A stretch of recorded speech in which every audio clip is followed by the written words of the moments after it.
તમારી જાત પર વિશ્વાસ રાખો અને લડ્યા વગર હાર ન માનવી જોઈએ. સકારાત્મક વિચારસરણી દરેક સમસ્યાને દૂર કરી શકે છે.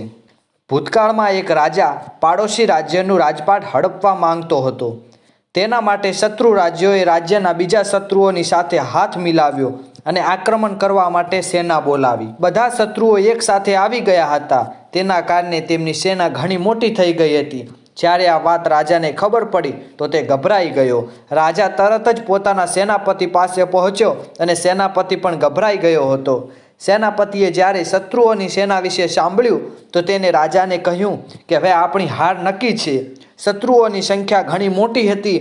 આપણી સેના તેના સામનો કરી નહીં શકે. આપણે પહેલાથી જ હાર માની લેવી જોઈએ. આવું કરવાથી બધા લોકોનો જીવ બચી જશે. આ વાત સાંભળીને રાજાની ચિંતા વધી ગઈ. તે તરત જ પોતાના ગુરુની પાસે પહોંચ્યો. ગુરુ ઘણા વિદ્વાન સંત હતા. રાજાએ ગુરુને સમગ્ર વાત જણાવી. સંતે કહ્યું કે રાજન, સૌથી પહેલાં તો તે તેના સેનાપતિને જેલમાં પૂરી દેવો જોઈએ. સેનાપતિનું કામ હોય છે સેનાનો ઉત્સાહ વધારવાનો, પરંતુ આ તે સેનાનું મનોબળ કમજોર કરી રહ્યો છે. રાજાએ પૂછ્યું કે જો તમે સેનાપતિને જેલમાં પૂરી દઈશું તો સેનાપતિને કોને બનાવીશું? ગુરુજીએ કહ્યું કે તમારી સેનાનું પ્રતિનિધિત્વ હું કરીશ, એટલે હવેથી હું સેનાપતિ. આ સાંભળીને રાજાને કંઈ સમજાયું નહીં કે શું કરવું અને શું ન કરવું, પરંતુ ગુરુની વાત માન્યા સિવાય બીજો કોઈ રસ્તો નહોતો. રાજાએ સંતની વાત સાંભળીને સેનાપતિને પદથી હટાવી દીધા. સંત સેનાની સામે પહોંચ્યા અને સેનાને લઈને યુદ્ધ લડવા માટે પહોંચ્યા. રસ્તામાં એક મંદિર આવ્યું તો સંતે કહ્યું કે થોડીવાર અહીં પ્રતીક્ષા કરો. હું ભગવાનને પૂછીને આવું છું કે આપણે આ યુદ્ધમાં જીત મળશે કે નહીં. આ વાત સાંભળીને સેના આશ્ચર્યચકિત થઈ ગઈ કે પથ્થરની મૂર્તિ કેવી રીતે જવાબ આપશે.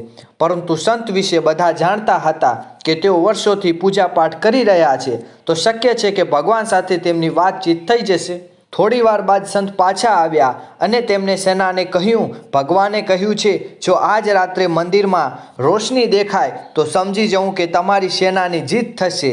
તે સમયે સાંજ થવા આવી હતી. સેના રાત થવાની રાહ જોવા લાગી. જ્યારે અંધારું થવા લાગ્યું તો તમામ સૈનિકોએ જોયું કે મંદિરમાં રોશની થઈ રહી છે.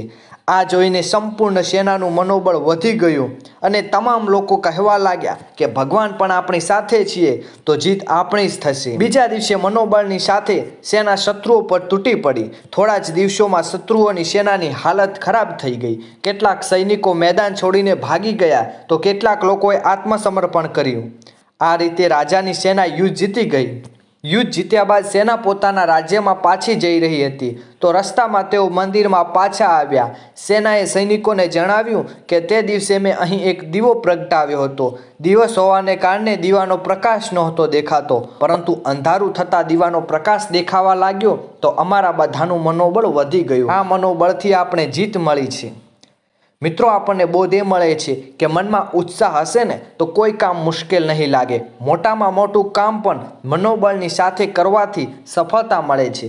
જેથી હંમેશા સકારાત્મક રહેવું અને નકારાત્મક વિચારોથી દૂર રહેવું.